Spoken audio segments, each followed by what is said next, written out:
DSC science కుంభాకార దర్పణం ఏర్పరచు ప్రతిబింబ లక్షణం మిథ్యా మరియు చిన్నది. క్రింది వాటిలో సరికానిది దండాయస్కాంతపు ఆకర్షణ సామర్థ్యం మధ్య భాగంలో అధికంగా ఉంటుంది. అయితే సరైనవి అయస్కాంతం యొక్క సజాతి ధృవాలు ఒకదానికొకటి వికర్షించుకుంటాయి. స్వేచ్ఛగా వేలాడదీసిన దండాయస్కాంతం ఎల్లప్పుడూ ఉత్తర దక్షిణ ధృవాలను చూపును.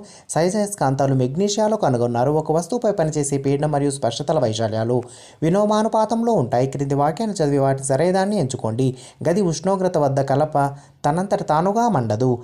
అధిక పరిభ్రమణ కాలం గల గ్రహం యురేనస్. క్రింది వాటిలో సహజ పారిశుద్ధ కార్మికుడు గుర్తించండి. రాబందు మరియు నక్క. మన కళ్ళు, ఎముకలు, దంతాలు మరియు చిగుళ్ళు ఆరోగ్యం ఉంచడంలో సహాయపడే పోషకం.